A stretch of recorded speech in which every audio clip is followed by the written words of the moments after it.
Let's all count. 1, 2.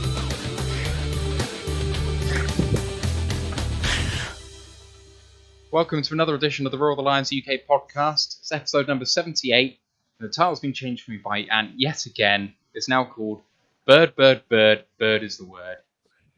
And as you can tell, yes, we are facing the first of our bird gauntlet this year with the visit of the Ravens to the Lions on Sunday. And with us we have Ian Domain from UK Ravens alongside my co-host Anthony Fitzpatrick, Steve Collins and Ryan McCluskey. How are you all doing, boys? Good, thanks. Thanks for having us on. Surely this episode should be called Raven Mad. We could spend a full hour just trying to name the episode, couldn't we? Yeah. Just so many bird puns. Yeah, definitely.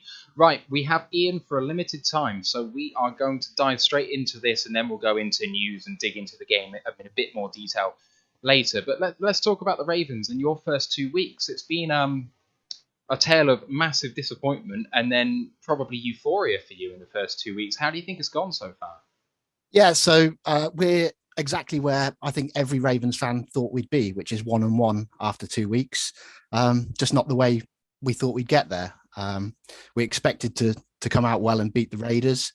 Didn't happen. And we went into the Chiefs game very pessimistic. I think we all picked the Ravens to lose that game on the podcast we did. And we somehow came out of it with a win. So it's been up and down. With 15 players on IR hasn't helped, and multiple injuries since then. But hopefully the season starts now. So looking at that first game against the Raiders, what do you think went wrong? And do you think that there was a kind of correction going into the game, or was it just that you were facing a completely different team and so it was just week 2 and it's a totally different thing? Or what happened? I think the Raiders are better than a lot of people think they will be. But what killed the Ravens in that game was their offensive line. They rushed Ronnie Stanley back from a injury last year. He played left tackle in that game and he was woeful. He obviously wasn't fit. He had his worst game as a Raven, which kind of went unnoticed because playing right tackle, Villanueva, who was playing his first game for the Ravens, was even worse. We've moved him. He joined us from the Steelers. We've moved him from a left tackle to a right. And a lot of people have said all through camp, it's a big transition, moving sides. People sort of nodded their head and said he'll be okay. And he was awful. We just got absolutely destroyed up front. And that was the game, unfortunately. Got a couple of questions in the chat, and thank you to everyone who's joined us live. Rams House, Step Fan Man, Luke G is in the building, One Funky Lions Fan, Blue Jay Sarg, Altonio Jenkins, and the rest of you. Question from Det Fan Man for you. When you see your quarterback flip into the end zone, do you pray for the avoidance of injury? No. And I get this with Lamar, but Lamar's Lamar, and everything he does gets scrutinized. Absolutely everything. And I've had for 2 or 3 years now, he's going to get hurt. He's going to get injured. And I've seen him do ridiculous things. And I'm sure, I'm touch wood here, one day he's going to get hurt, but all quarterbacks get hurt. Mahomes has missed time. Drew Brees misses time. These are guys that stand in the pocket. They're going to get hurt. I've watched Lamar play long enough now. People tell me he gets hit too much. He doesn't take hits. I've seen him hit maybe 5 times in his career. It's proper big hits that make you wince a bit. The flipping into the end zone wasn't great. And I see he's missed practice today, and straight away Schefter or Rappaport, someone's blown that up. Lamar's missed practice. He said yesterday in his press conference he had a sore hip. And he did say that in his press conference, but he was kind of tongue in cheek about it. He also said he'd do it again. And if you want to get really deep into the weeds with the Lamar missing practice, it's pretty well rumored that he got his first vaccination about a month ago, and people in the know today are saying that he's missed time with a sickness. These are a couple of guys on Twitter that have come out with things before that have turned out to be true a couple of days later. So I wouldn't read much into the hip injury, and I fully expect Lamar to be fine. So you think he's got a cold, basically? I think he's maybe around the time of his second vaccination. He's might have had a bit of a bad reaction to it, and yeah, but that's just me saying that. That's not anything official. Fair enough. Boys, questions? I'll start. We can go around clockwise. Looking at the Ravens, who do you think we should probably be most worried about? I can see that Jason Always leading all rookies on edge. He's having a fantastic year, but who are some of the lesser known players that you think are going to stand up and having a big year? Owe's been fantastic, as you say. I think his matchup this week will be great against your first rounder as well. I think they're two absolute stars, and they will be going forward. So really interested to see those two go up against each other. I think first and foremost against the Ravens, you've got to stop the run. And it's running backs that you know the names of, but in 2016, this would have been an awesome running back fantasy team. You got Latavius Murray, Devonta Freeman, Le'Veon Bell sat on the practice squad. So they're guys with names, but in this scheme, I don't think it really matters who you put back there. I'm pretty sure if you give me the ball, I'd get you a couple of yards. I'd probably get absolutely killed, but I'd get you a couple of yards in this running scheme. Tyson Williams is a guy who's going to lead the Russian attack now. We're pretty high on him. He's looked good. He has put the ball on the floor a couple of times. Luckily against the Chiefs, he did it right at the end zone, and one of our wide receivers was there to scoop the ball up and pop it into the end zone. So he needs to clean that up. But yeah, you've got to watch out for this Ravens running attack.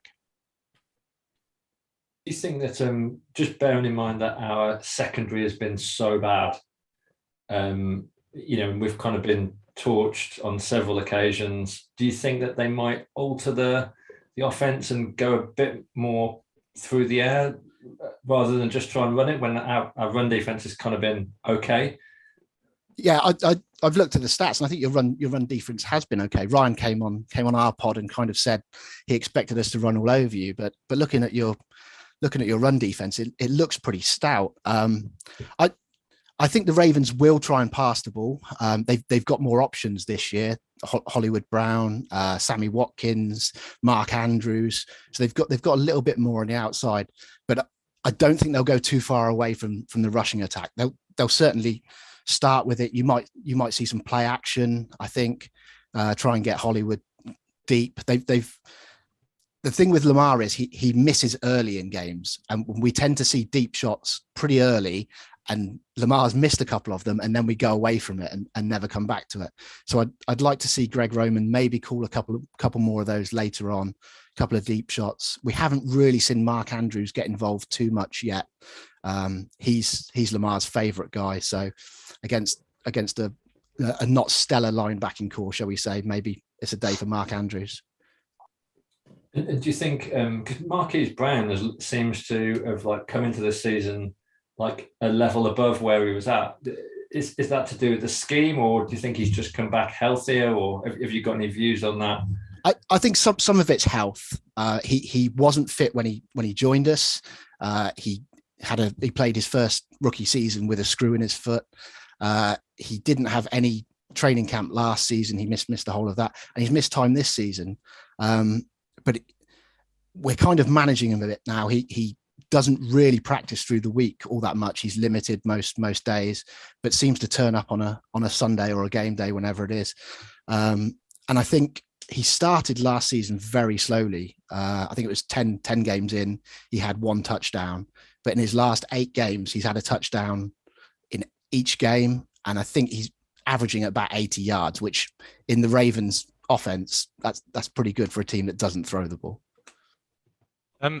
So I'm probably one of the more positive guys on here, given how hard we're doing at the minute. But I mean, a lot's made of your offense. It's high powered. There's a lot in there. But I mean, on the defensive side, obviously there are weaknesses. And the one thing that stands out to me is after 2 games, you've just given away a smidgen under 800 yards in the passing game, which is a lot. What's what issues are there in that passing defense with you? And is there anything that you're worried that we might be able to exploit in the game this weekend against you?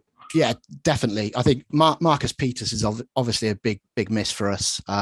We like to play a lot of man coverage on the back with Peters and Marlon Humphrey, and then our defensive coordinator likes to send everybody else. He backed off that completely against the Chiefs. So I think the Lions will see an awful lot of blitzing because he's got an awful lot on his play sheet, and he didn't get to use any of them last week. Hockenson scares me to death. The Ravens are awful and have been for years at covering tight ends, going back CJ Mosley, now Patrick Queen and Malik Harrison. We cannot cover tight ends. We've started with an absolute gauntlet of them. Darren Waller went for over 100 yards. Travis Kelce went for over 100 yards. And I'd be amazed if Hockenson isn't somewhere near there as well. So he's a guy that really, really worries me. And I think you'll see the Ravens double him pretty often. How do you actually see the game going in reality? We can talk about strengths and weaknesses all we like, but what do you actually think is going to happen? I expect the Ravens to win the game. I'm not quite as bullish as Ryan was when he came on our podcast.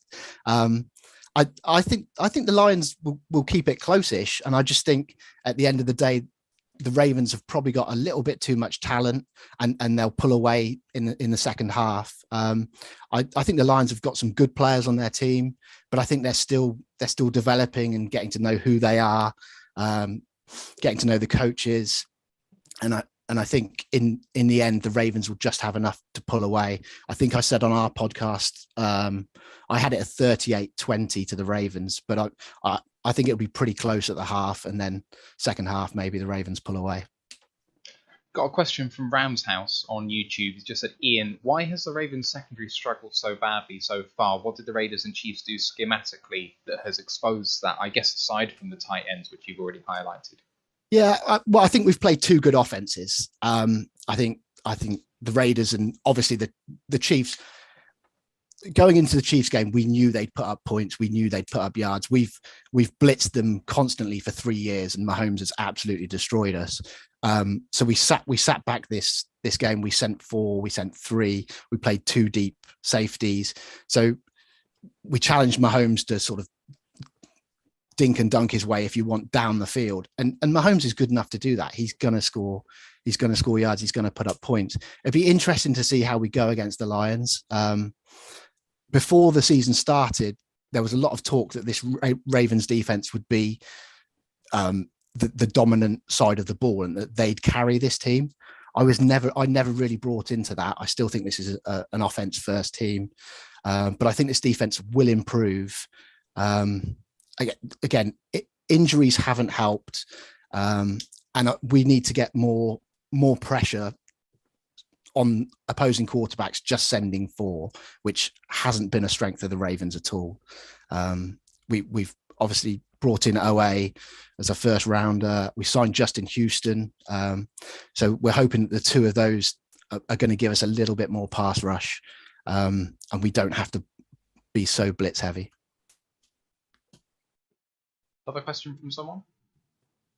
Yeah, talking about draft picks. You took Rashad Bateman, didn't you? We did. How did you feel about that pick at the time? Did you feel that wide receiver was a need? And are you disappointed that he's missing time already into the season? It was definitely a need, and it's a position that the Ravens have been notoriously bad at drafting. And I'm not a huge college guy. I don't watch a lot of it, but one of the guys on our podcast, James, does. He's very into it, and he's very high on Bateman. And everything we saw in training camp was great. It was fantastic. We had a stadium practice where he was up one-on-one against Marlon Humphrey, absolutely cooks him to the sideline, deep pass over the top, and he catches it, and the whole of Twitter exploded. This is our guy. And I think it was the very next day he went down with injury. So a bit of a Ravens curse there, but we're expecting him back week 5, week 6, I think. So hopefully he comes in. And as we mentioned earlier, the Ravens are looking to expand their playbook a little bit. So you get Bateman out there with Hollywood Brown, with Mark Andrews, with Sammy Watkins, who's done okay in his first 2 games. and suddenly there's a few more options on the outside for Lamar. Looking at your O-line, you've already said that Villanueva had a iffy game. Still very good in run blocking, but perhaps not so good in pass blocking. I was actually having a look at the PFF grades because, they kind of help, but they also don't because the eye test is king.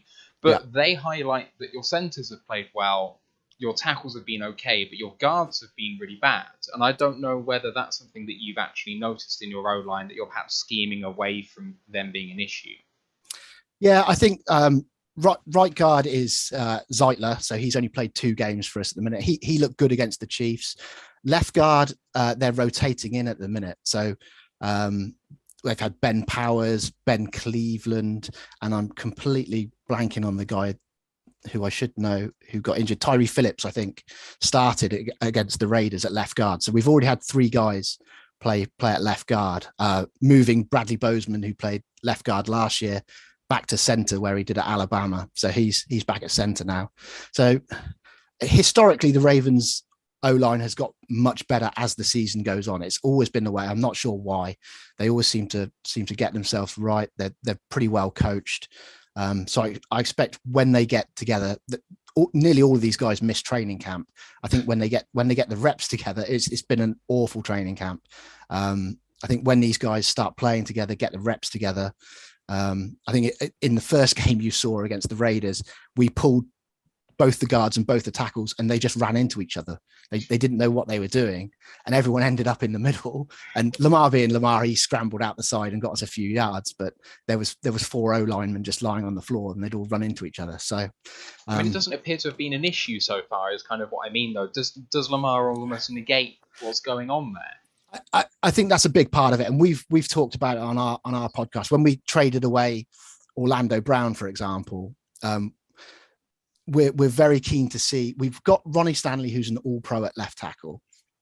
We think Ronnie Stanley's a very good player. Is he an All-Pro because Lamar Jackson's playing quarterback? He keeps defenses so honest. You can't just pin your ears back. You can't take wide lanes at him, because if you do, he's just going to run straight up the middle and go past you. So all these defensive linemen have to be so disciplined, have to stay in their lane, and almost have to guess. That they have to make a decision. The teams that we've played the best, Pittsburgh Steelers, for example, TJ Watt will make a decision and he'll hit someone. The guys that stand there and wait and try and watch to see what's going on, they're the guys that end up looking silly. TJ Watt, he misses a few guys because he's going 100 mile an hour, but he'll hit someone, and it's worked out well. So it'd be interesting to see whether the Lions sort of react to that, whether they stand and watch or whether they just hit something. And with the AFC North and the NFC North this year, the 2 divisions are going against each other, so they'll all play each other. Who do you see coming out on top of those divisional matchups? I think the score's 1-1 at the moment, because I think the Bengals beat the Vikings but lost to the Bears. How do you see that kind of little mini league table playing out? Yeah, I think I'm right in saying that Lamar hasn't lost to an NFC team yet, which is interesting. Wow. So that's a crazy stat. Yeah, there's a stat for you. And I think we play the Broncos next week, and if he beats the Broncos, he'll then beat every AFC team. So just crazy stats. I think it's pretty even, because I think the Browns are very good, and I think the Steelers are okay. The Bengals worry me, and they have done in the AFC North. I think if I was the Bengals, I'd have drafted your guy. I think Sewell would be on the Bengals for me.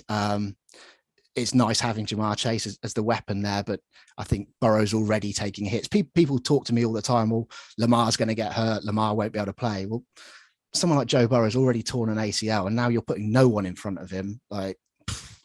Get the guy some help. He's a good player. There's some good teams in both divisions, and I think there'll be a lot of splitting. Actually, I think there'll be a lot of games going both ways.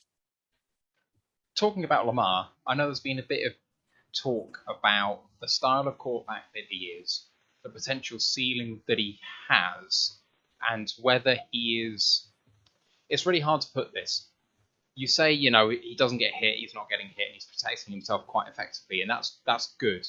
But as a running quarterback, even if it's not happening now, it's something where, once he loses his speed, then that maybe is him done unless he can, get a better arm. And he has shown this year that he has got the capability to increase the quality of that side of the game. He's had a couple of really great passes so far, and he's always had that in the arsenal, but he's just been erratic. Do you think that he can actually get there to the point where people are like, no, he's a really legit passer, and he's going to be worth that top tier quarterback money? Because the biggest risk with that is that they don't work out either due to injury or losing their skills too early or what have you. And if he is just purely a Russian quarterback, he's one of the best of all time. But, how long does that last? Yeah, I totally agree. The Ravens are going to pay him. Again, I've seen some crazy things today coming out from some execs saying that if Lamar was playing for their team, they might not pay him and they'd look to get someone else. That's bonkers. The Ravens are going to pay Lamar. I agree. When and if his legs go, it's going to bring down his value and it's going to bring down his effectiveness. I've watched the guy long enough to know that he can play as a passer. He's not going to be a Tom Brady. He's not going to be a Drew Brees. He's going to have some threat to run, but the guy can pass, and it's 3 years in now, and we still get people. I run the UK Ravens Twitter account. I still get people tweet me all the time. He's a running back. He can't play quarterback, and he absolutely can. It used to bother me, and I used to fight back, and I used to message all these people, go back to them, and now I just ignore it because as soon as they bring that up, I know they're not watching Lamar. They've not watched him play. That touchdown he threw against the Raiders, where he split out to the right on the run and delivered an absolute dart to the back of the end zone, is an absolute perfect example of what he is capable of. It doesn't have to be these long range throws. He can do the touch passes. Yeah. So he plays quarterback differently to anyone that's ever played it before. People talk about Michael Vick. Like, go and look at Vick and Lamar's stats together. Lamar's a far better passer than Vick ever was. Yeah. And look at if you only look at one play from the KC game, go and look at the throwdown pass that he threw to Hollywood Brown, where he jumps up in the air, he swivels his body somehow, and he gets the ball 20 yards down the field. There's 2 or 3 guys in the NFL that can do that, and it doesn't look the best. He's never going to throw the tightest spiral, but he gets the ball there, and he's more than good enough as a passer. Maybe 2 more questions. Yep. So first one, Rams House has said, is there any concern from you that if teams effectively sell out on stopping the run and contain Lamar, that if you force him to pass, that there could be problems like there were in the playoffs just gone? Is that the way the Lions need to focus on to beat the Ravens on Sunday? It's something that we've seen, and it's something that's worked against us before. I think the Ravens have made a real conscious effort to go out and get more weapons. And all we saw through training camp, Lamar's been working with a new coach, new quarterbacks coach. So I think the problem is now we've got a few. It was always before, if you stopped Mark Andrews and you stopped a sort of half fit Hollywood Brown, then there was no one else for the Ravens to go to. This week, not so much, because Bateman's not going to play. But when he comes back, when you get Sammy Watkins going in this offense as well, I'm not sure you can just totally sell out against the run, because he is a good enough passer. He doesn't need to be a fantastic passer. If you're stacking 8-9 guys in the box, there's going to be a matchup somewhere for him. So I still think you've got to mix it up a little bit. Someone want to take a final question? Yeah, I've got one.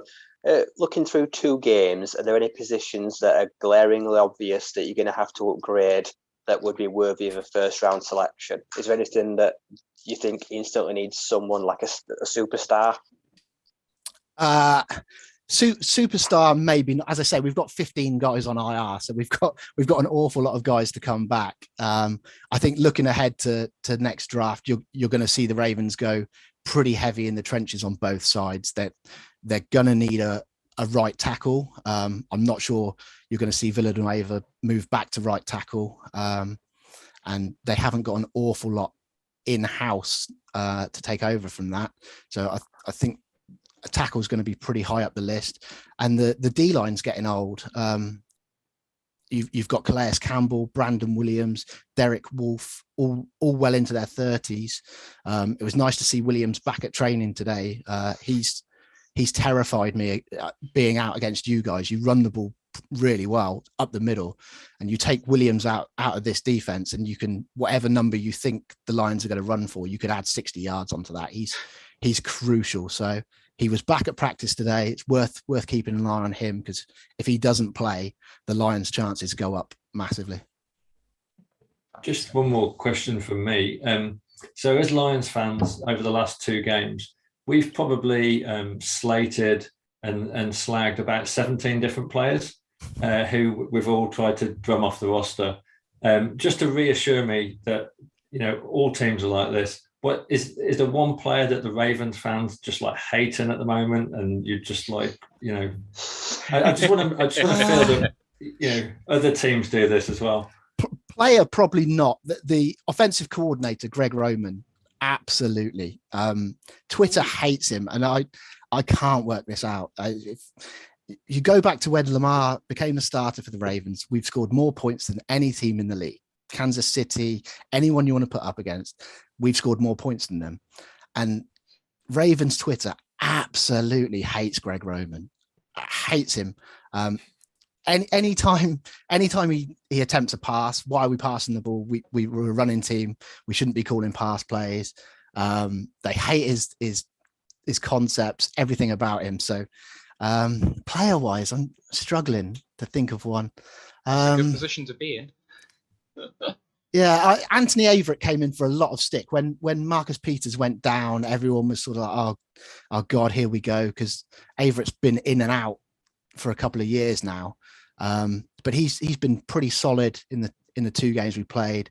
He had a really nice pass breakup 1-on-1 against Tyreek Hill, and I think that probably flipped the fan base. There was a lot of guys that were pretty down on him, but he's now the Ravens' number 2 corner, and he's done okay. He's not spectacular, but he's pretty steady. I think missing that guy on your roster spot. We've got a linebacker called Alex Anzalone that would really could really be that focus of hate for the Ravens fans if they're like missing someone. I'm sure I'm missing someone, and someone will tell me, but I can't think of one that gets absolutely killed. What a luxury. I think we've come to the end of our time with you, Ian, but thank you so much for coming on. Where can we find you briefly, quickly? No, thanks. Yeah. So you can find us at UK Ravens on Twitter. We're also on Facebook. Ryan was very good and came on our podcast and talked about the Lions. So if you haven't checked that out, you'll find that on our Twitter feed or on Spotify. It's just UK Ravens podcast. Yeah. Fantastic. Thank you very much for coming on. Really informative. Excellent. No worries. Thanks very much for having me. Speak to you soon. Yep. Thanks guys. Cheers, guys. All right, there he goes. Thank you to Ian. That was fantastic. Let's kick on with the news now. And to start off with some of the most important news ever. The US is allowing vaccinated foreign travellers from early November. I'm coming to Detroit. It's happening. It's coming. It's the most important news now. End the podcast. That's all I wanted to say. I'm cutting my trip short, though, because I'm running out of money rapidly. So I'm only going to Thanksgiving and OSU at UMich, but it's going to be the best trip. And Ryan Farden, obviously co-host of the pod as well, he will be, I think, watching like 3 or 4 games based on that time span. So it's going to be a really excellent trip. Jamie Collins. Let's talk Jamie Collins. So he missed training on Wednesday. He was criticised publicly by MCDC straight after the game for not having as much effort as Alex Anzalone. I won't say lack of effort because he didn't say that, but he said Anzalone was all effort and Collins didn't have the best game, which, read between the lines, is pretty obvious what he's saying.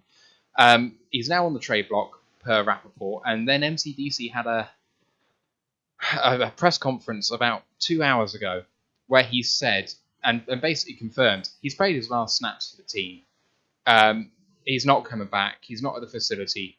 Both parties think it's better for both parties to go their separate ways. And when he was asked why are you saying this publicly now? He said, you've seen he's not training already. You fix up on it. I don't want to have to answer questions on this every bloody day until it comes out. We both think it's best for each other. There's no point in hiding from this. Let's just embrace it and be a really transparent organisation for the benefit of the team, for the benefit of the fans. And, you know, two things. One, fantastic that Jamie Collins is on his way, because you don't want him here. I don't think anyone wants him here after what's happened.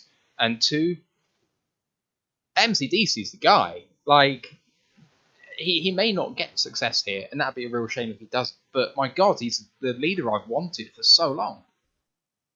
Yeah, he's just taken swift, decisive action on this one. And as I said on Twitter, you know, below par performances are no longer going to be tolerated in Detroit. You know, if you want to play here, you've got to earn that right to. And it was something we saw all too much under Matt Patricia, just his senior players playing bad and just playing every week.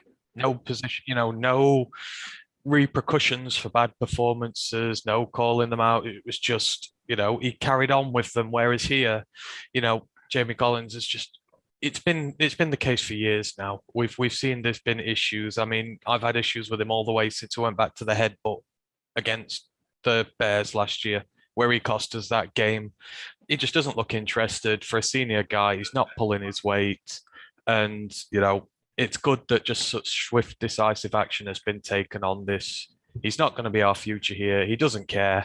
You know, let's just put Barnes in instead, you know, because they both had an atrocious game. Now, I did get asked, you know, why is he still praising Anzalone? But Anzalone's played 2 games here. You've got to give him a chance to turn his form around and do better. But Collins has had a long, long tenure now in Detroit in, you know, relative circles, and he's failed miserably. So good decisive action. It's the right thing to do. Just get him gone, get Barnes in, get Pittman in, get the youngsters in. They're going to be the future if they ball out. Give them the chance now while there's 15 games left. I just want to say that I just appreciate the honesty. I support a football team that often lies to me. We see things are going on. So it's nice for my NFL team to just be transparent. We knew it wasn't at practice. We knew something were up because it stated it wasn't an injury designation.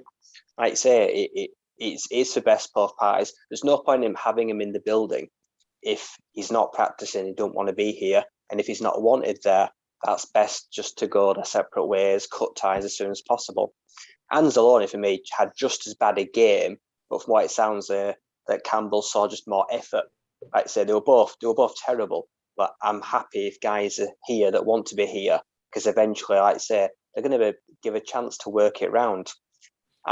For me, this is important because this is getting rid of, like say, that last stench of Bob Quinn and Matt Patricia, that 3-year, $30 million extension that was ridiculous at the time. We knew it was going to blow up on our faces, and well, the chickens have come home to roost, haven't they? Let's dump the cap. Let's cut him if we can't trade him.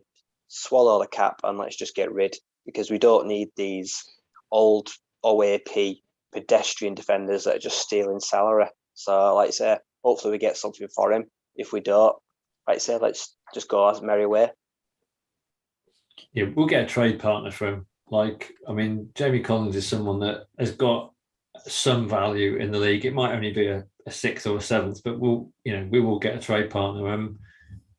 Yeah, just completely agree with what the boys have said. I think Ant said it absolutely spot on, decisive.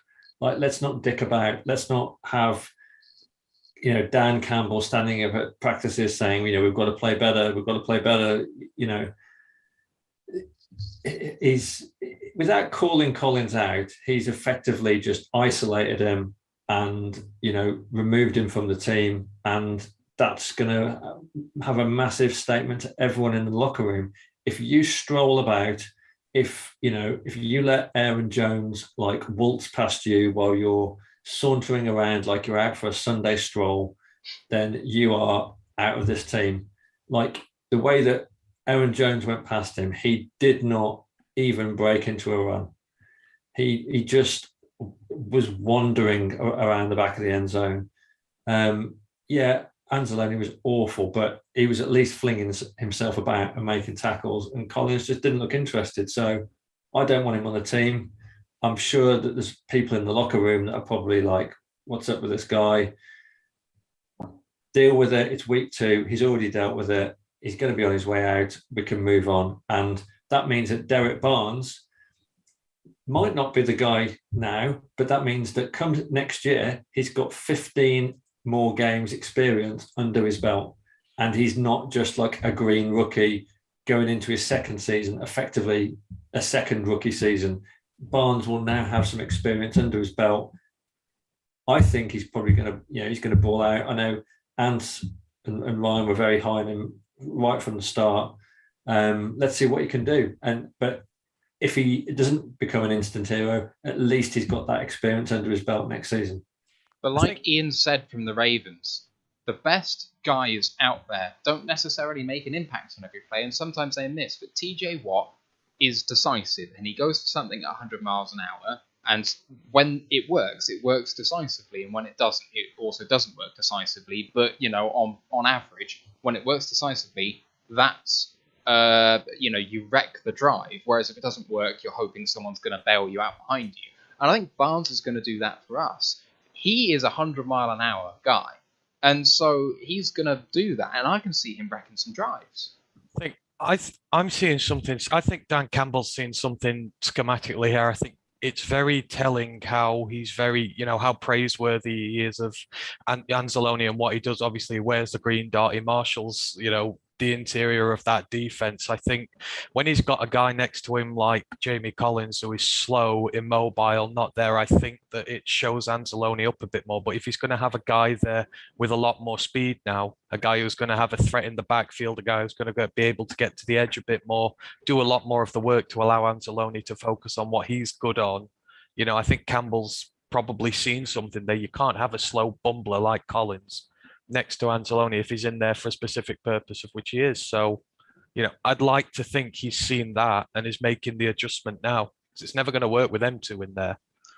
No, I've seen some people do some additional tape work on Anzalone specifically. And I want to kind of retract some of what I said a couple of days ago on Tuesday's pod.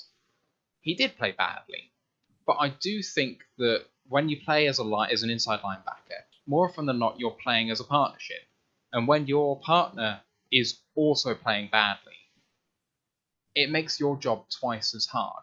Now, it could be that Collins plays slightly better than Anzalone because of what his job entailed, which is run defense, which, get in your gap and fill it. That's not rocket science.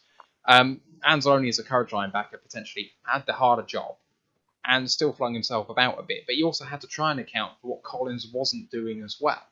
So some of the struggles I saw from him, I think, are accountable to Collins. Not everything, obviously. Anzalone still wasn't good.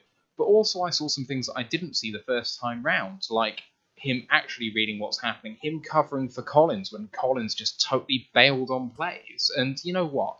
That's why his tackle count is so high, is because he actually put the effort in to get to places. Now, he was all over the field because he had to be. And sometimes he was all over the field because he was useless. But sometimes he was bailing out his partner. So he wasn't as bad as I thought. That's not much of a compliment, really, because he was still shite. But do you know what I mean? I saw enough to give him another chance. It's good. Well, he's played 2 games, so you've got to see. But I think it's interesting now he's got speed in there with him. So I think Barnes are going to ask, to protect the edge a bit more. So that Anzalone isn't having to run around all over the place. So I think it's going to be an intriguing partnership and one that could work. Because obviously Anzalone's got vet experience to give to Barnes as well. So, but it just gives us a little bit of something different. We need some penetration into the backfield apart from just coming from the edge. And Barnes gives you that. It just gives you such a good, a new dimension instantly. So yeah, the Tunyon touchdown coverage by Anzalone was utterly shameful. I mean, it was just terrible. The ball just went straight past his face. The even worse one was Aaron Jones, the run around the edge to the end of the red zone, because Luke was looking at it the other day on his pod. Just the sheer lack of effort from Collins to intercept the speed there. It was atrocious, and I didn't really look at it, but he slowed it down. You're like, Jesus Christ, that's terrible. Barnes would have made that tackle at least 3 or 4 yards away from the end zone. Collins didn't. The thing about the Anzalone coverage on Tonyan is that if you wanted the coverage to be better, he just had to look to the ball. But in terms of making the window small, in terms of actually covering the receiver, he actually very much did that. Did he not? He was all over he was him. he was near him, but if you've got no ball awareness, then it's kind of pointless because all he has to do is catch the ball. The only thing that Anzalone can do is hope the ball hits him on the back of the head. But you have to be aware of where the ball's going. But I think maybe there's maybe one or two other quarterbacks in the league who would attempt that pass in the first place. It was a ridiculously good pass. You can't see that route. You know, but when you're taught man coverage, if it's zone coverage, you get your head around and look at the ball. When you're doing man coverage in the end zone, most of the time you're taught not to get your head around and just make sure that the guy has as hard a time as possible for making the catch and get your hand in there when he goes to catch the ball. Anthony Fitzpatrick, I do not want this pod to become a Rodgers loving. There is plenty of that going on outside. Let's keep this a safe space away from Rodgers. I don't like to give him love, but 28, 29 other teams wouldn't have attempted that pass in the first place. So, that's where I'm at. I just think that doesn't happen 90% of the time. Other than that, there's only a few guys who see and make that pass to start with. That 3rd and 12 to Adams that went for 50 yards was absolutely ridiculous. Yeah. Can we move on now? Yeah, let's move on. We've talked about the Packers enough. Let's go through the rest of the news, and there is a lot of it. Melifonwu officially placed on IR. Cornerback Darryl Worley has taken his spot on the main roster. That opened up a place on the practice squad filled by kicker Ryan Santoso, who's been in kicker battles in Detroit in 2018 and 19, so he's no stranger to the Motor City. He was also protected on the practice squad along with quarterback Stephen Montez, D-tackle Bruce Hector, and safety Jalen Elliott. The reason why he was protected became very clear when Austin Sievert, our kicker at the moment, has been placed on COVID reserve. He's out along with Tyrell Williams, who's also on IR due to his concussion issue. He could be out from a minimum of 3 weeks to the rest of the season. Concussions can rule you out for, it can ruin your entire career. Let's not beat around the bush with this. This could be the last time we've seen Tyrell Williams in a Detroit uniform, and that would be really, really sad. So hopefully he comes back fitting well shortly, but apparently he's got problems with his vision and what have you, so that's not good at all. And finally, to take another spot on the active roster, because there's one space free now, we've got inside linebacker Josh Woods being signed to the active roster from the Bears practice squad. He's played 46 regular season snaps in 2 years and 2 games in Chicago, but he did play 60% of the special team snaps last season, and he looks like a right character. If you want to have a look at an interview with him, SW Lions tweeted at us earlier today with an interview on a Bears podcast, and he looks like a really funny guy. Any thoughts on all of that bit of news there, boys? The iffy injury stings, man. I know it was bad when he went down, but the more you look at how he played, it makes it even worse. He was having such a good game, and we've been struggling at corner for so long now. To see one of the rookies sort of step up, have such a good debut performance, like as a starter, it stings to hell. I swear to God, I hope he's not out long. I hope he gets a lot of good snaps this season because, I can see him being a starter by this time next year, a bona fide good one, if he carries on the way he is. I mean, next guy steps up. Obviously, we've got Jacobs and Parker still out there who I'm highly optimistic about. But yeah, it's just absolutely gutting for him. And I really hope he's back after like the minimum amount of time because I don't want to see him out injured. He's crucial for us going forward. Yeah, and also like I don't want to be like, oh, the league's too soft, but the Niners player, I can't remember who it was who hit him with the cheap shot. He needs to be like tossed out for a game because that was just a fucking terrible tackle. I can't remember who did it. I don't remember myself. It was like a real cheap shot. It was an absolute like coward's hit. Was it Jaquiski Tart that hit Tyrell Williams? It wasn't it? The safety when he took his helmet off. Yeah, it was Tart. Yeah. Going into Ryan Woods, for me, that is a pointless signing. Why not just elevate Devontae Beckett? Because he's only a special teamer. Woods is never going to see the field because he's simply not good enough. He's barely played whatsoever. He ain't going to walk into this defense. So that's just taking a pointless spot for me. Like I said, we know what we're getting with Beckett. We could have put him on special teams, but no, we've gone to some next Joe off the street. So he won't be around very long. That's it. Beckett is better. Oh, wait, that's a hashtag.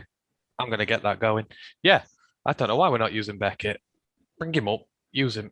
He can give a lot to this team. And Yeah, when Dan Campbell... Sorry. When Dan Campbell said, let's see more Jalen Reeves-Maybin, I cringed because no one wants that, especially not on actual defense.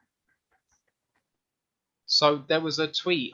Did we tweet at? Yeah, Ryan tweeted at Ryan Dangle, who's a friend of the pod. He's a co-host of the Bear Down Report in the States.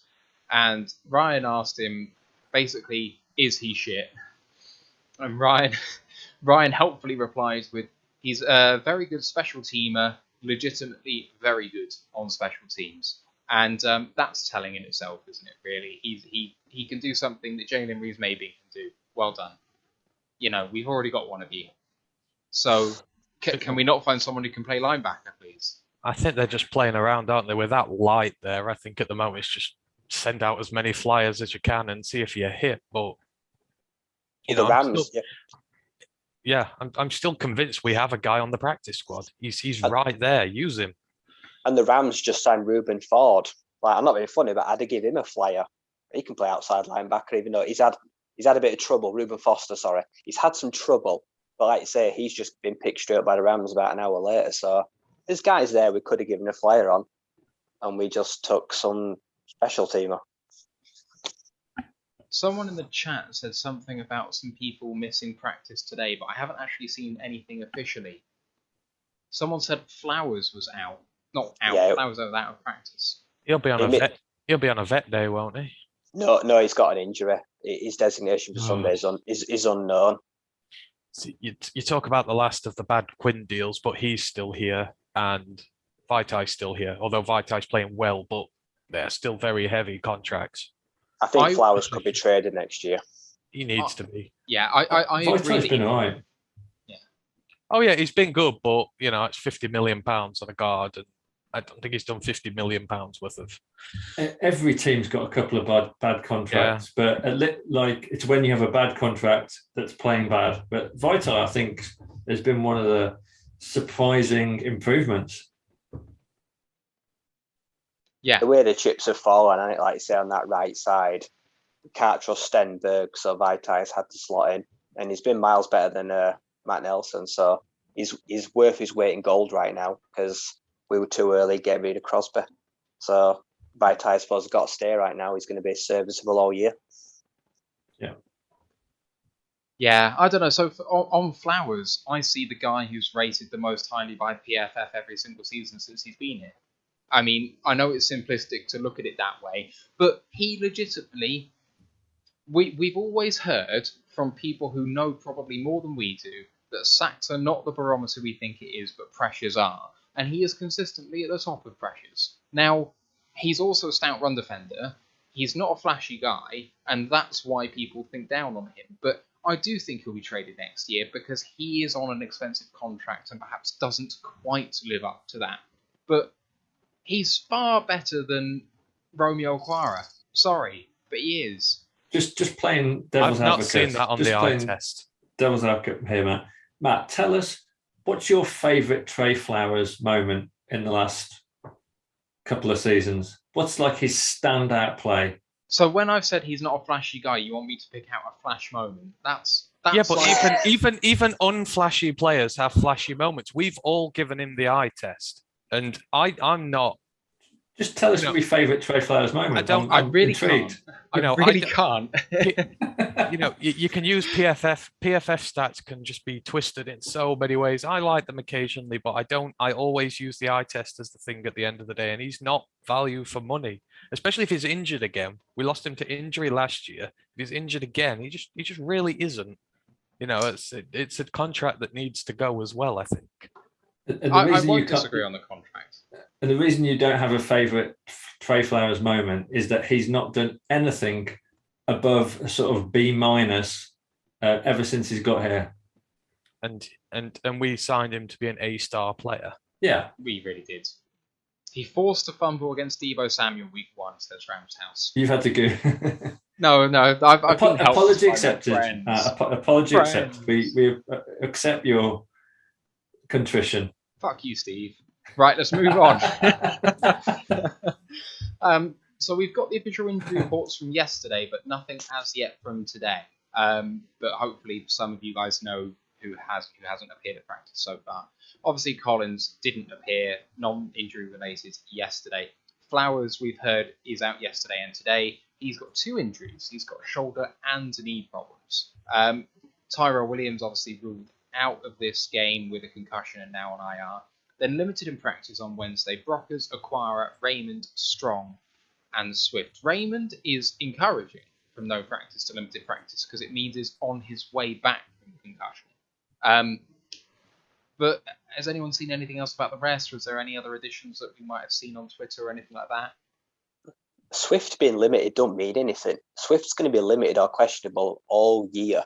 I think they just put him there because they limit his workload. Because frankly, for me, he's not the future workhorse because he's going to go down. Like you say, he's never fully fit. He never really will be. And Brockers, like you say, they just rest him occasionally. Don't like you say they need to spare him, but those 2 are probably going to be on the report most of the year, so they don't worry me. Fair enough. Just had it shown to me by Ant, and thank you for linking that in. That Lamar Jackson, we were talking to our friend Ian earlier from UK Ravens about him being out of practice today, and he thought it might have been a cold due to the second vaccine. However, the athletic writer for Baltimore, Jeff Schrebeck, has just said that he's dealing with a little stomach bug and should be fine for Sunday. So there we go.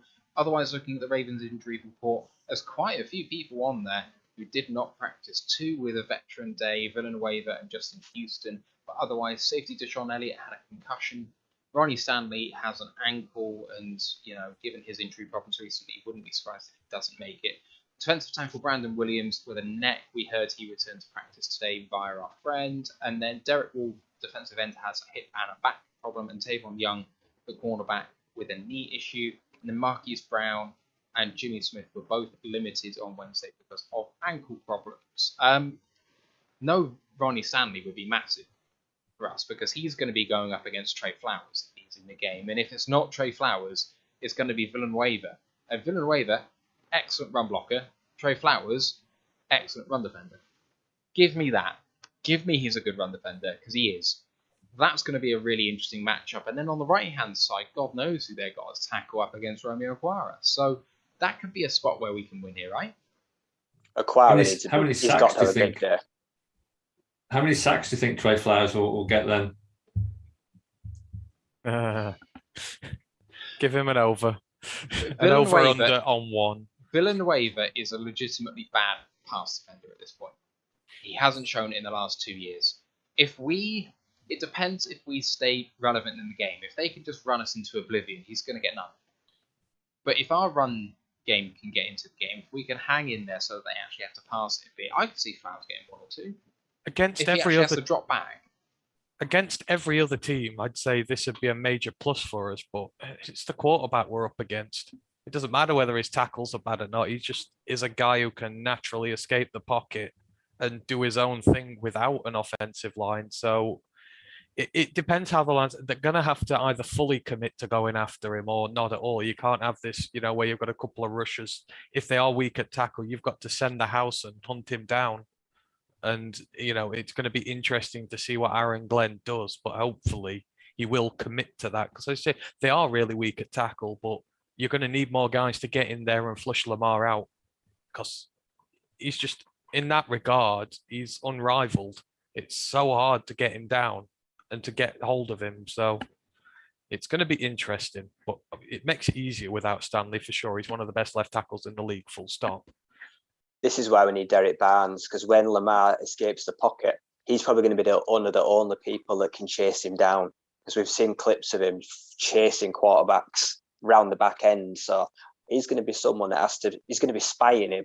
Like saying, if he's going to bail out or he's going to run out, I think, like say, Barnes is going to be entitled of a job of keeping him in check, because Anzalone ain't got a chance of getting there. I'd bring Barnes up. I'd bring Tracy Walker up because he can hold quarterbacks as well. You know, I would be sending some very, very aggressive packages against them. You know, I'd go one high safety, get Walker up there. Exactly, because Walker can hunt down a quarterback, Barnes can hunt down a quarterback. They're weak at tackle. Get the edge guys dealing with them, creating lanes for them to run through. Aleem creating holes through the middle. You can get at him. But I think that's where we need to be. We need to be so aggressive this weekend and get after Lamar. And if we play two high safeties, then Lamar's just going to run up the middle, and Mark Andrews is just going to kill us with like short passes. Yeah. We need to protect the edge more. We saw that the other day. You just can't protect the edge when you look. But we're just going to trust the corners as well. You know, if I don't know who the hell's going to start, I'm guessing Worley might go in. But if you use guys like Parker and that, they're solid enough in coverage to be able to deal with a little less help, I reckon. And plus, I think Bobby Price might start. I'd put Price in. I'd put Price or Parker. I don't care. Either one of them I'd be quite happy with. But, leave them. Let them get on with the thing. I think they've proven that they can, deal with themselves a little more and just, send the house after Lamar. Absolutely. I think it'd be quite interesting to play a 4-1-6. Actually, and just have Barnes or just Anzalone with Parker in the nickel all the time and then Walker in the box. I think it would be an interesting way to combat this offense. But anyway, I could maybe dive into that a little bit later and tweet it out. Let's talk a bit more about the Ravens then. So we said that they lost to the Raiders in week 1 by 6 with that crushing overtime loss after, touchdown was given, overturned on the half-inch line, and then picked off in the end zone, only to fumble it and then still lose the game. Field goal team came out, got penalised, and then threw a touchdown after. So the craziest finishes I've seen to a game in a long time. And then the 1-point win against the Chiefs, no one saw that coming. Interestingly enough, in terms of their PFF ranking for both games, pretty much the same. They just played as good as they did in both games and managed to win one and not the other. Who cares about that, really? But in terms of DVOA, which I think is probably a slightly better metric, they're 17th overall, 11th on offense, 23rd on defense, and 3rd on special teams, probably helped by the GOAT kicker, potentially. That's probably controversial to say in Detroit, but Tucker is the highest percentage of all time, isn't he, on field goal attempts? So hard to argue with, I think. In terms of their strengths, so I've gone into a few guys here. Lamar Jackson is obviously the guy to worry about. But Hollywood Brown has legitimately started very, very well, as we were listening to earlier. 12 of 16 for 182 yards and 2 touchdowns. He seems to be constantly making plays week on week now, which we didn't see from him earlier on in his career. Sammy Watkins is obviously a threat, and he talks about that coming in as a WR2. He's only 8 of 15 and he's had 2 drops, but he's got 140 yards and he's always been a deep threat throughout his career. And when you've got to account for both of them, that's going to be tough, especially given this secondary. And then looking at defense, Calais Campbell is still a wrecking ball at 36 or something from the interior. 36, 37, maybe? He's getting on in years. Adafe Owe, the rookie, he had no sacks last year in college, but has come in and he's got a sack, forced fumble. Where is he? Adafe Owe, a sack, 5 tackles, a forced fumble, and a fumble recovery. Justin Houston's obviously still an absolute monster, and they're rotating in their edges. They've got 3 or 4, and they give them about 2/3 of the snaps each, and so they always stay fresh. And then they've got one of the best corners in the game, in Marlon Humphrey. He's not had potentially the best start to the year, but he gets chucked out on an island in this defense. They play cover 0 and cover 1 more than anyone else in the league. So he's one-on-one in man all the time, pretty much. And he holds himself up exceedingly well in this defense. So obviously there's a lot of strengths there, boys. Is there anyone out of those guys, ignoring Lamar, that really worries you, that think could really wreck this game for Detroit? All of them. I think Sammy Watkins, we're going to get burned deep. They're going to take deep shots. He's going to, like Deebo Samuel got behind us. I think Sammy Watkins is going to have at least one massive reception. He's going to burn someone and get behind him, I think. I think it's Lamar. It's Lamar. I mean, the amount he can do to you. I think what did Ian say? They ran about like 34 different running plays or something like that. They've just got so many tricks up their sleeves, design quarterback runs. They've still got a lot of guys in the backfield there. I mean, they're a bit older, so it might be a little bit more predictable to get after them, but still, they can just schematically, they're just so hard to defend against, and they'll just put up a lot of points regardless. So, of course, he's the threat.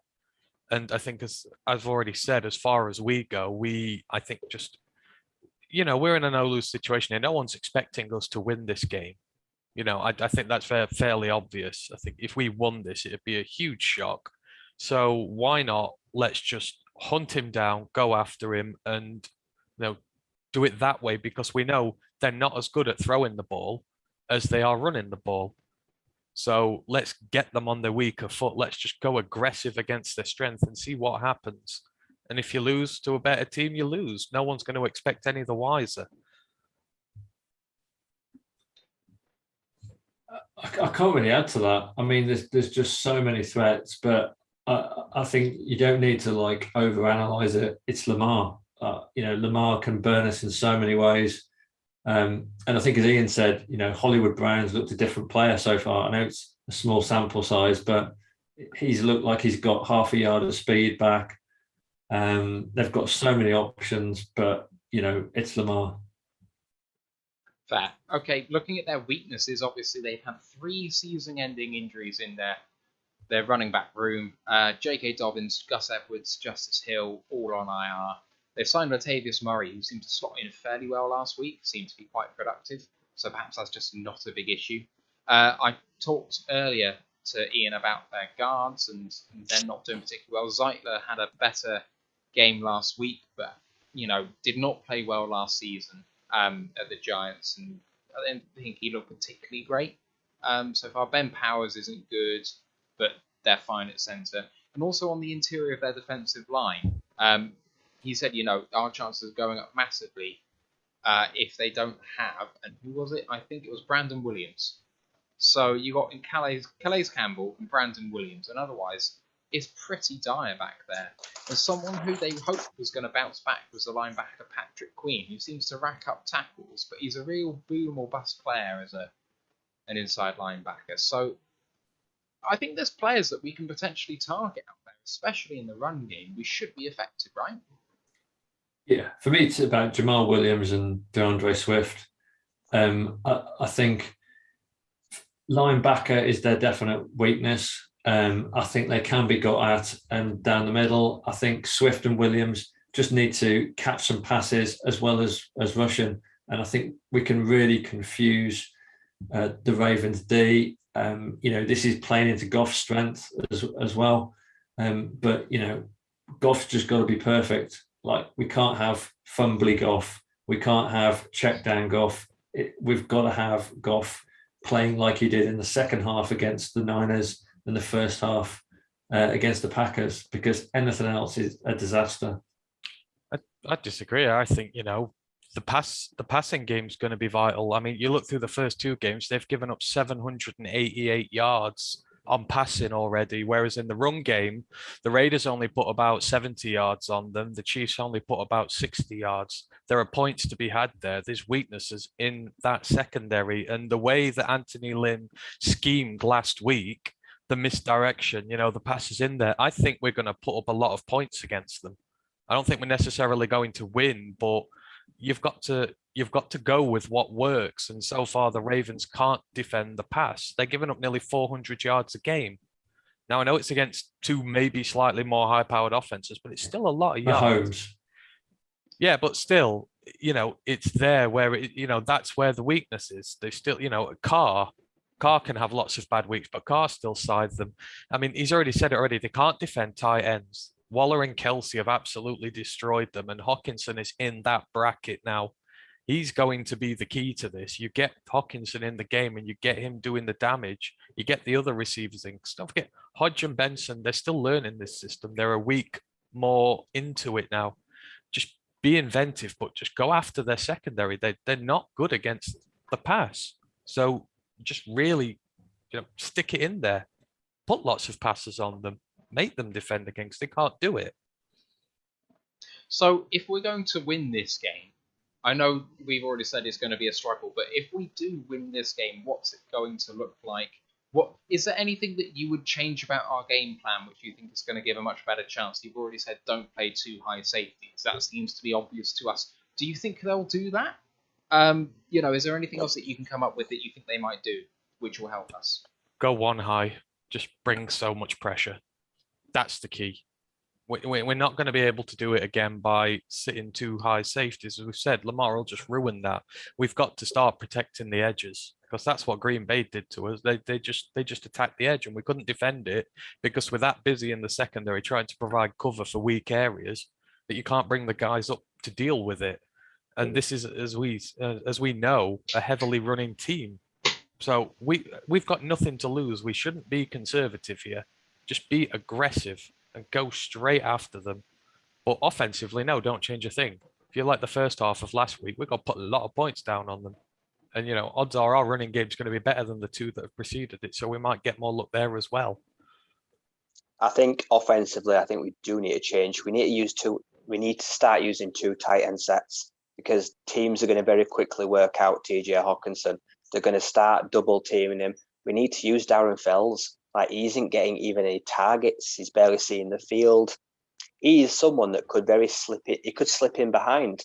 If Patrick Queen is struggling across the middle, then let's use Darren Fells and TJ Hawkinson. Because I think people are going to start jamming Hawkinson at a line. He's getting it very easy for someone that's becoming an elite tight end. It's going to get harder when teams start to scheme better for him. So I think we're going to have to stop trying to rely on him right now. I think, like I say, we should try to confuse teams. Let's not make it that obvious. Goff, stop staring at him. Like, let's at least try and work in someone that's got a big range, big body in the red zone. So I'd start playing more 2 tight ends. I don't want to see Hawkinson playing 65, 70 snaps. That's a concern for me. He's going to get hurt. I fear he's going to get an injury at some point because he's getting so many hits. It only takes someone like him to ball go through his hands, a safety to smack him, like I say, and he could get hurt. In terms of stuff that I would change, one thing we heard throughout camp was that Campbell was at first surprised and then encouraged and then really liked how good Jason Kabinda was playing. Now, he had 1 drop in the first game but only had 6 snaps. Second game, 6 snaps. But this is a guy who can come in and legitimately help the run game. And we were told, or maybe he's going to fill in as tight end 3 as well, and we've seen none of that. I'd like to see us use Jason a bit more. He's a guy who's got sure hands, he runs hard, he's going to give you maximum effort. I think that's going to help our run game out a lot. So get Jason on the field for me. But the offensive line hasn't struggled creating gaps for the run game, though. The only reason it didn't work in the last one is because we fell so far behind. But we got a lot of rushing yards in the first one, and we were doing fine in the second one. He didn't have sure hands in that first game, did he? That glaring drop. Yeah, it just doesn't help that we're conceding such big leads all the time. That's the problem with the run game. The offensive line and the tight ends are doing just fine in creating rushing lanes for Williams and Swift. You saw the play the other day with Vaitai and Ragnow just absolutely, banjacks in their D linemen they're on against Green Bay, creating big gaps. Is anyone going to join me in the love for Big B? I am really feeling Halabulivati Vaitai. He's overpaid, and I won't step back from that. No one pays a guard that sort of money. They just shouldn't. But he's here, and it's hard to get rid of him this year. And the guy stood up, and he's absolutely delivered through 2 games.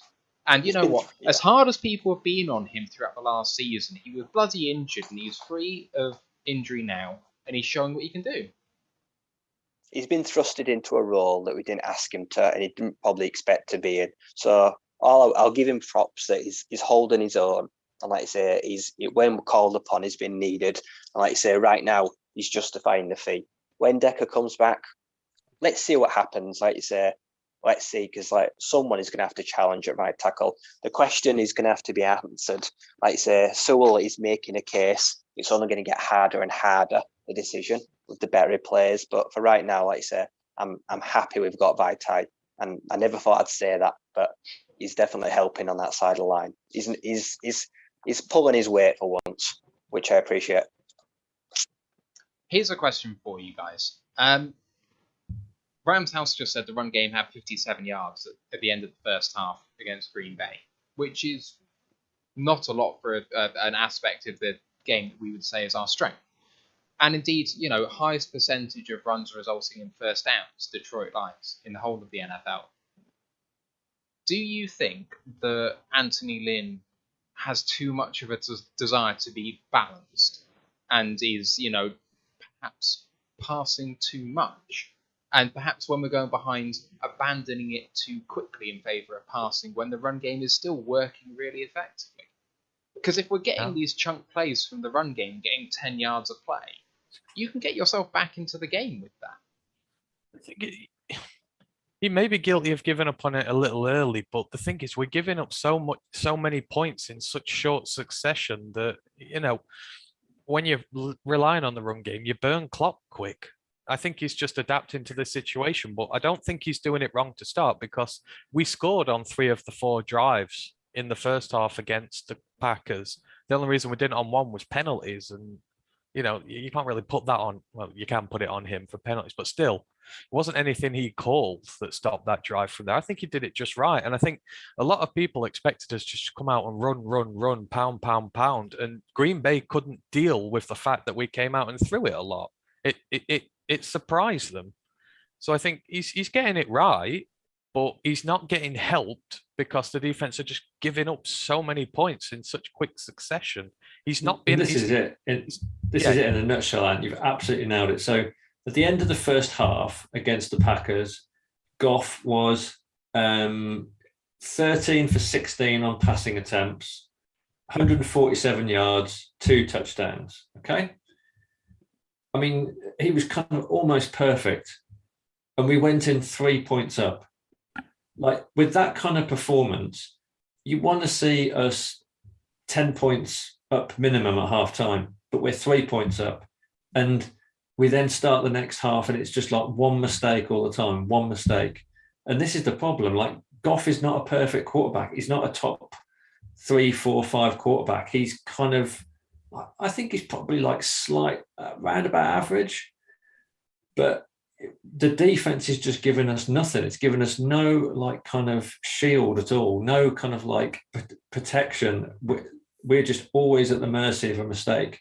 And we're not going to win more than 4 or 5 games this year because Goff's not going to be, whatever he does, he's not going to be able to pull out like a 14-point lead very often because the defense is always leaking.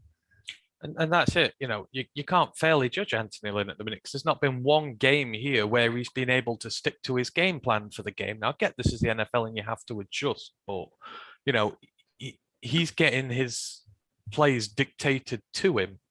He's not like he has a choice in the matter. He's put in a situation and he has to adapt to it. But when he's in a game and he's calling the plays, he's calling them correctly.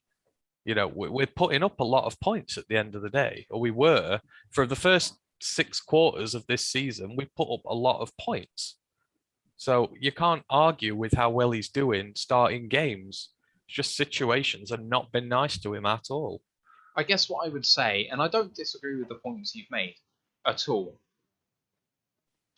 I just find it odd that it doesn't really seem like any team so far has been able to stop our run game. And I don't know if that is because we've mixed it up a bit, and so therefore they found it hard to protect both, or whether it's just our run game is really, really good, and we've decided to get away from it, even though they can't stop us. I can't work out which one of those is, because if you can run the ball for 6 or 7 yards of carry, let's just have our scheme be run until you stop us, because a lot of teams use the kind of, I'm going to keep doing this play until you stop me sort of mentality, because some people just can't stop a particular play and then you've broken the game. But we don't seem to subscribe to that at all. Yeah, but we haven't been running it consistently for, a high number of plays. We've mixed it all. It's not just like we've gone down the pitch for 90 yards, just run. It's because you mix it up that the run's so successful. You can't just go back to running it all the time when you're down, because it's not what we've been doing. I don't think, if you're that predictable, the run game's not going to be as good. So I don't think it's a case of, we're just running it down people's throats and then we're getting away from it. It's because we're mixing the schemes up that the run game has been successful, and you can't change that. Maybe. But what I'm not seeing is people stacking the box against us because we're not forcing them to, and then that would make Goff's life much easier if we were actually going to go and pass. We're not forcing someone to change their defense because we're not doing it enough. The one thing that I've seen from our team this year is I've seen us run well before. I've seen the running backs do okay. Kerryon Johnson had a couple of 100-yard games, but I would argue that was in spite of the offensive line, but he was a good running back at the time. But what I see in these last 2 games is not necessarily Swift or Williams being particularly outstandingly good. I don't see them breaking tackles or doing anything like that. But I see us establishing the run. They're being so good because our O-line is creating havoc for the defensive line and opening up lanes, very much in the way I see other teams actually run the ball effectively. Lot of running backs. Running backs are coming off the street and do really well in this scheme. And I just think we are not maximising what we can do in the run game because we're not doing it enough. But defenses they're not sure what's coming. If you start just running it more, then they're going to be more prepared for it. So, it works both ways. But the reason it's so effective is because we're not just running it all the time. That's what people expected us to do.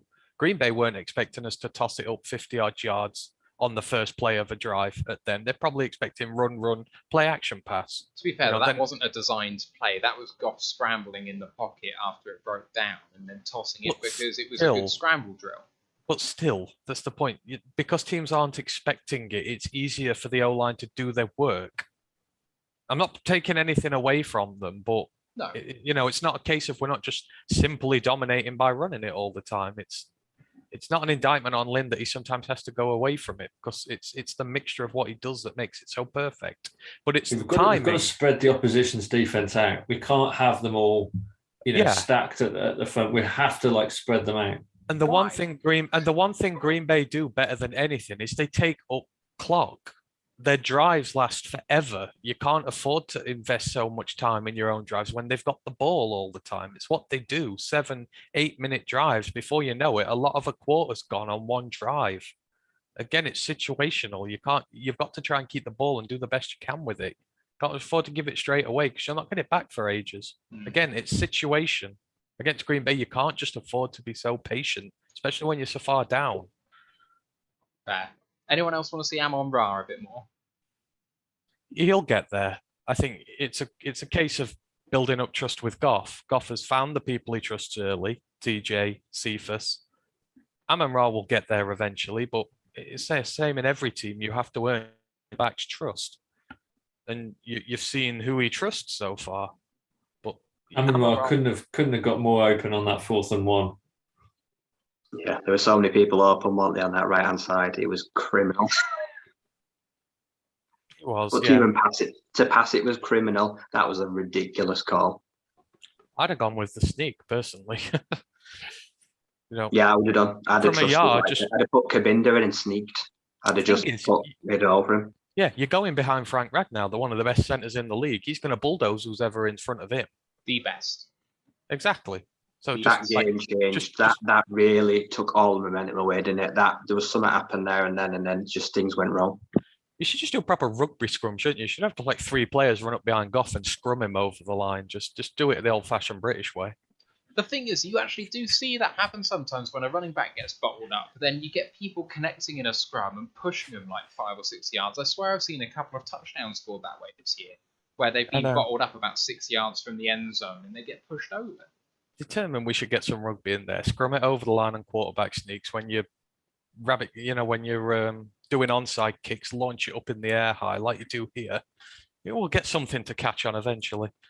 I kind of want to wash my mouth out with bleach just saying this, but one of my favourite plays from last week was that Patriots touchdown, where I think it was Damian Harris ran for about 40 yards and just at several points just encountered tackles and bulldozed through, and then still got stopped at the 5-yard line and still somehow got over. That was such a good play. I think on the coverage that they counted the number of people who he beat, and I think they got to 7. Yeah, it was 7 or 8. It was amazing. It's just incredible. Anyone watching Thursday Night Football tonight? Ugh. That was my reaction to. Just wanted to check. Anything anyone else wants to discuss about this upcoming game, or what they would change, or? All I will say is that Steve is right about spreading the defense out, because Swift actually leads all running backs in forced missed tackles on completions. He's got 7, so that's why they're going to put him more in the passing game. So they are going to spread him out. There won't be as many runs up the middle this week. I think they are going to do tosses, sweeps, pitches, stuff like that. So there's going to be chances to make people miss outside, because everything outside the tackles Swift touches right now, it seems to be gold.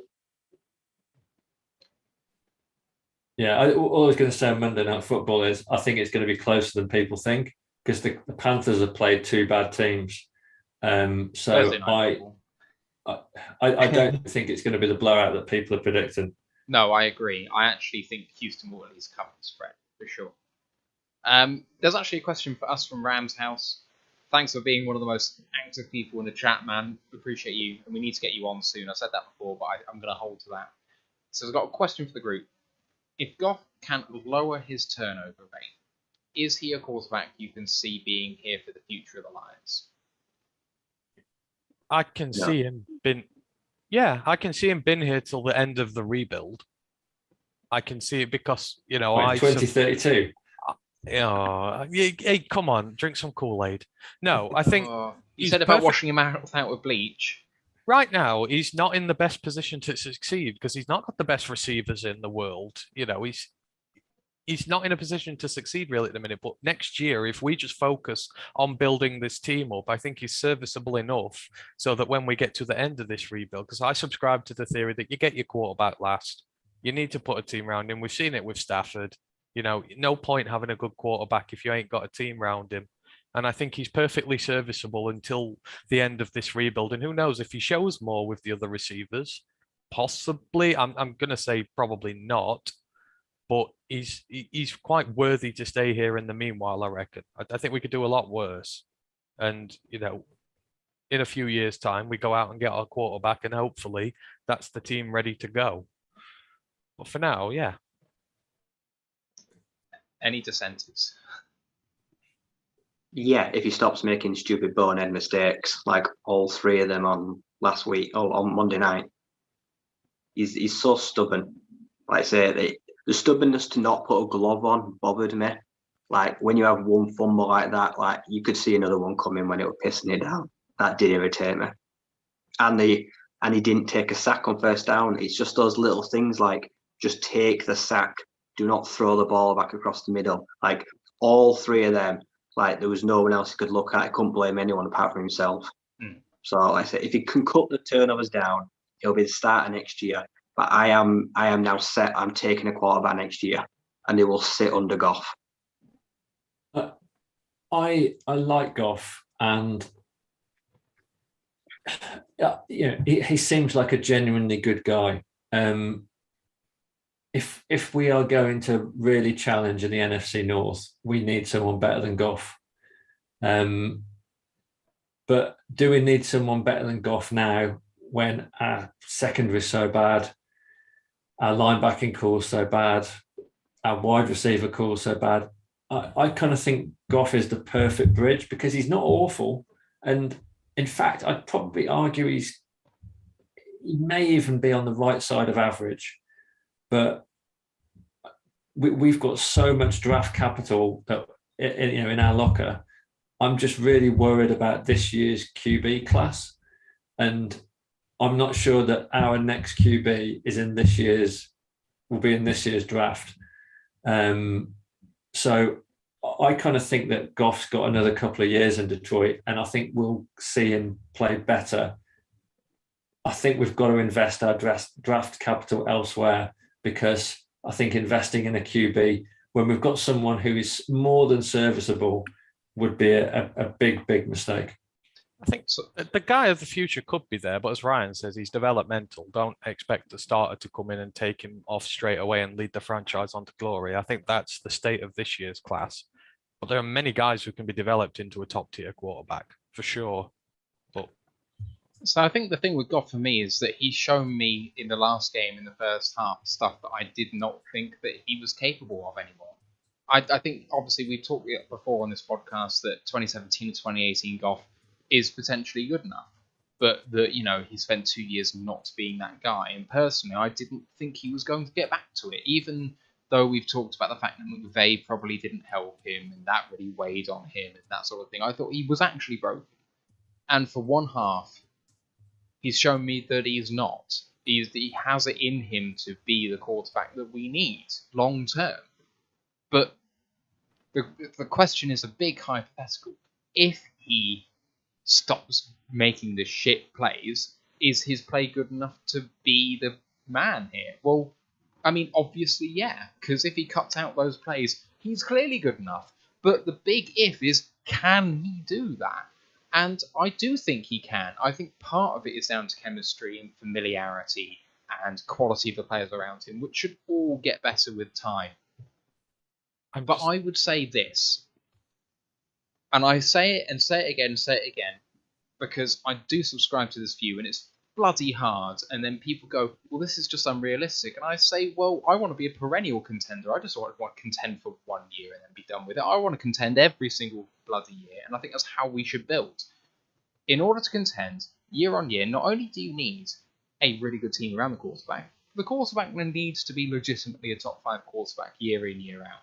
And I do not think Goff can be that guy. I think he could be a 10 to 15 quarterback, but it's so hard around a top 10 to 15 quarterback to pay him enough to stay in your organisation and also pay the team around him to elevate him so that it doesn't matter that he's not a top 5 guy. And I think that you should keep swinging at quarterback until you find that guy. And I don't necessarily want to do it in a bad quarterback class. That's not what I mean. But I do think you should keep trying at quarterback to find that guy. And, you don't have to do it high. Lamar Jackson proved that you can do it at the bottom first. Russell Wilson proved you can do it in the third. Sometimes it's just about getting lucky and taking a chance. But I do think Goff can do it long term in terms of being successful. I do think he could give us an NFC North title. I do think he could do that. But I don't think he could win us a Super Bowl multiple times. And that worries me. The NFL is a passing league, but it's all very well talking about like taking a swing on a QB. But in a passing league, you have to have receivers and you have to have corners. And we don't. No, we don't. And this is what's killing us. And that's what I'm saying is you could get a moderate Goff improvement by investing draft capital, but you've still got an absolutely threadbare receiver and corner room. And that's where we need to put our draft capital in receivers and corners. Well, you can go one of two ways. You can either, wait until the very end to get one, or as Ryan said, you can take one this year and sit them. I think either works for us because we're not in a position where we need to rush them in. And there are guys who we don't have to invest such a high pick on there who could legitimately work for us. So I think there's a couple of things you can do in that regards, but I wouldn't be using like the top pick on one. Absolutely not. Rams has had a message for Ryan just quickly about the glove issue. He said he normally uses gloves, or he did do at the Rams when it was cold or rainy. Does the fact he chose not to mean that the training staff just didn't have one readily available for him at the time? I mean, I can't answer that. But apparently he's used one often in the past, so it makes it odd that he didn't on Monday. I mean, all I'm going to say is like in what Steve said, the NFL is a passing league. See, I think the NFL is a dual threat league. Like, look at, like, say, Josh Allen, Lamar Jackson, and Kyler Murray. You've got to be able to throw, but you've got to be able to throw on the run. And that's what's, like I said, that's what worries me about Goff. It's the legs. He's not a dual threat quarterback. He's never going to be. And that's why I will take a punt on Malik Willis. Oh, I'll take a punt on Malik Willis because I'm on that train. But on the end of the first round, he will be there. You're only as good as your last game, and Goff just had his career-long rush. I don't know what you're saying. He actually looked down. The zone read that he had was legitimately good, and then that rush late on in the game was legitimately good. I know it looked awkward, but it was effective. I just want to quickly sidetrack this just 1 second. I'm watching the YouTube chat and I'm seeing the projections for what we could trade Jamie Collins for, and I'm seeing third and fifth, a third and a fifth. I'm seeing a couple of fourths and a fifth. What? Yeah, there's a lot in there. I was just thinking, let's have a little competition. What are we going to get for him? We'll struggle to get a sick for him. Do they realise, like, say, right This- now, this- how much money he's owed? Which Right. so what we're saying, what we're going to give? Let's have a competition, see who gets it on. Which year? We'll get a fifth if we I pay agree him with Ryan, signing six. bonus. If we don't pay any money, we'll get a sick for him. This year coming, or 2023? I think it'll be a 2023 fifth. It'll be a sixth this year, depending on what we do with the money. Steve, 2022 sixth. Matt, I think that we restructure his contract to pay him his signing bonus and get a fifth this year.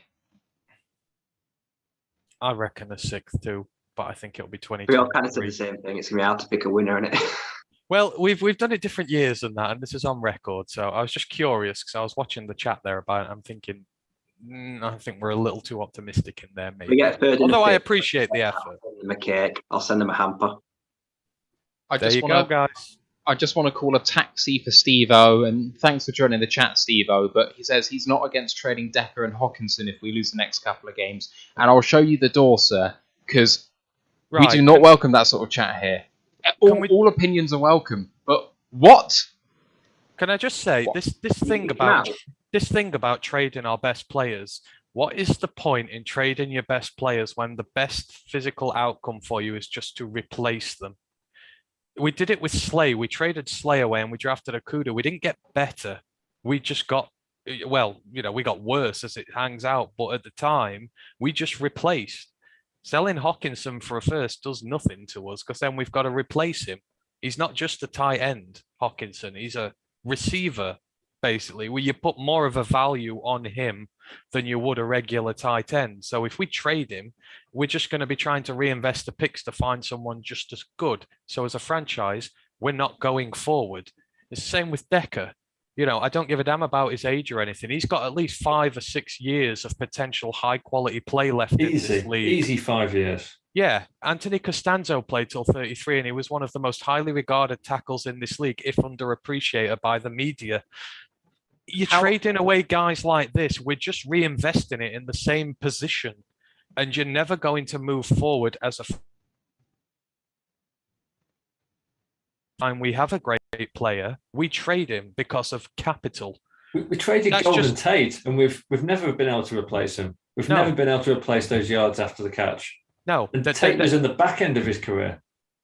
There's the elite players on this team. Ragnow, Hawkinson. You can include Swift in that maybe. You don't trade a single one of them.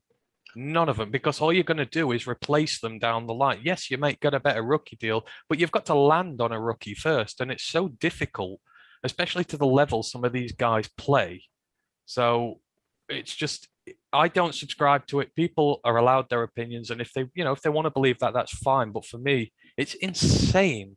Absolutely insane. And we need to stop doing it as a franchise. We need to start adding better players here, not just replacing good ones. I've said this before, and I know it's kind of a moot point because whatever, but I'm not against trading the best players in this organisation if the offer is well above market value.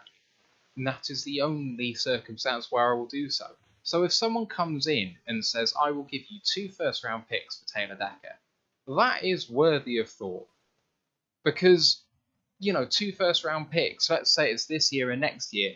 Okay, so we have 6 first-round picks in 2 years. I mean, that could be the next 5 years. Like, that legitimately adds a lot. But that's never going to happen. Yeah, I know it's all right theoretically saying so, but in practice, getting such a big offer, especially for a 28-year-old tackle who's, past it, according to his detractors who want to trade him, no one's going to give up 2 firsts for that. Okay, but if you would consider 2 firsts, then what I'm saying is, okay, 1 first is not enough. Definitely not. And I don't want to trade him. I'm not saying that, but I'm saying that potentially there is a price in between those two that might be offered, that might be acceptable to us. I'm just saying I don't think we should be so unequivocal on all of those points because everyone does have their price. But I think you're basing it on a hypothetical which has a % chance of happening. When was the last time, a guy his age at left tackle got? I don't know what the tackle price is around here, but 2 firsts, it's a lot. It's a hell of a lot. Well, Orlando Brown got a first, a low first, and he's not as good as Decker. No, but a high first would. We're talking over. We shouldn't be trading him regardless. No, and we're not I do agree. It's just, and we're not going to get an offer over that. So I don't think it's worth discussing. We're not going to get a 2 first offer for him. No, but we're not. He needs to be here.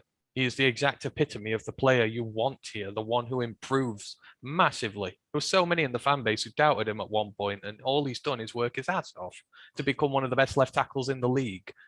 And I completely agree. I want to keep him here. He deserves to be here. Yeah, we need to get out of this psyche of trading away players. It's like I've seen people saying we should trade Romeo. We just paid him, and he's one of our best edge rushers. You don't just trade him. We're never going to get make him better. We just need him to play better. We need to coach him better. Yeah. Oh, God, you're starting to sound like someone, Steve. The fact is, we have more than enough draft capital in this next 2 years now to build a good team around the pieces we've got. We don't need to keep stockpiling all the time. We've got some good talent here, and we've got more than enough opportunities to land on good talent in the upcoming drafts now. More than enough. All right, it's probably time to wrap this up, boys. We've been going long enough. But any final thoughts before going into the Ravens on Sunday? Are we doing predictions or? Well, you can do predictions if you want. I was going to tweet him out on the day of the game, but if you want to give some early thoughts on what you think is going to happen, sure, go for it. We normally do it on here, don't we? We can. Ravens by 10. Oh, I see. This is why I didn't want to do it. Well, every prediction I've been right. I think I said the Niners by 8, and it was 7. I said the Packers by 12, and it was 18. I mean, I've kind of been right. Right. So Ravens by 10. Can I have a money line prediction for every game this weekend so I can go and put my bet on, please, and make me rich? And I'll buy you a lovely bottle of whiskey for the privilege. What about $130,000 bottle of whiskey for that guy who got the 15-1 record but took the cash out? Fair play to that man right there. But he picked Lions on the money line, so fuck him. Anne, you wanted to do a prediction so badly. Let's hear what you think. I'd say the Ravens by 5. I know that's not. I know I'm predicting a loss here, but like I say, I see us putting up a lot of points in this game. I see that their defense isn't the greatest in the world, and if we scheme right and Anthony Lynn comes up with a game plan like he did for the Packers, we will put a lot of points up. And I don't think we're going to get taken out by that much if we are. Obviously, I'd love to predict a win, but I'm not on the hopium this week. So, Ryan. Oh no, I predicted 45-21. I think we're going to get shafted because I think we're gonna tire drastically in that second half. We're going to fall off again, and they're going to pick on the linebackers, these new rookies. Like I said, I think Lamar's going to have a passing touchdown, a receiving touchdown, 100 yards rushing. He's going to have an epic fantasy day, I think. If Lamar gets a receiving touchdown, I'll give you the money myself. Did I say receiving? I meant passing. If he gets a receiving touchdown, it's going to be fucking impressive. This is a Mariota to Mariota moment. Yeah, no, we're going to get battered, I think. I'm perfectly honest. That's one of my favourite moments in recent playoff history. That I loved that touchdown. I'm never that negative, but this is my negative week. The Browns. This is the opposite for me. This is a trap game for the Ravens. We match up really well against what they do. You said it was a trap game for the Packers. It was a trap game for the Packers. We were up by 3 at the half. I predicted 3, and I was right after 30 minutes. Only games were 30 minutes. Yeah, I know, right? So, legitimately, we do well against the run better than the pass. And I just hope that we have shown that we actually do scheme quite well. And one of the things you have to do against the Ravens is scheme pretty well in order to be in the game. So I do think we match up pretty well against them. I don't think they're going to take advantage of our bad secondary because I don't think that's their strength. And I don't think they have the capability of actually getting away from what they think they do well, which is what they've shown in their defense. They're a cover 0, cover 1 team. And they can't bring themselves to do anything else. They did against the Chiefs because it's Mahomes, but we don't have Mahomes, so they're not going to do that. They're going to be raining down blitzes all day, and our O-line's going to stand up. But I'm not going to predict us winning the game because I'm not fucking insane. But I do think this is going to be like a 1 or 2 point game in favour of the Ravens. Like, I just think it's going to be close, and I think they're going to be scared. I think they're going to be really scared. I reckon Hawk goes for 170 yards. I reckon that. I reckon he's going to have a monster game. I reckon he's going to have that, and I reckon Barnes is going to have a tackle for loss and a sack. I reckon he'll get to Lamar. My hot take is that they're going to bring in Jalen Reeves-Maybin instead of Derek Barnes, and I'm going to put my foot through my TV by the end of the second quarter. That's my prediction. That's just going to be right. I don't think Justin Tucker will have to attempt a field goal. Oh, fucking hell! Oh, damn it! We really need some more Kool-Aid round here. What do you think your favourite Trey Flowers moment will be in this game, Matt? All right, we've broken him. I think that Quintez Cephas goes for multiple touchdowns. That's fairly realistic. I think he's going to be the main man now. I think so. I think 2 touchdowns for Quintez. I'm not sure he'll put up yardage, but he's just going to be a red zone threat. I can see him going for like 5 of 6 for 35 and 2 touchdowns or something like that. Huck's going to have a monster game, an absolute monster. I reckon 1.5 sacks for the Lions. Ooh. So you mean between 1 and 2? Okay. Fair enough. It's interesting. That's my over-under. That's your over-under. 1.5. Gotcha. Any other hot takes you want to lend before Sunday's game? Justin Fields is going to get killed.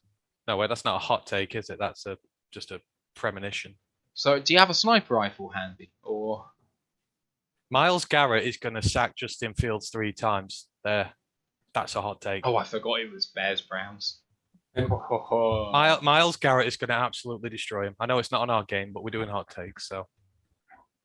We were talking about Jared Goff and his running game and how he had his career longest run, and Goff's longevity as Lions QB.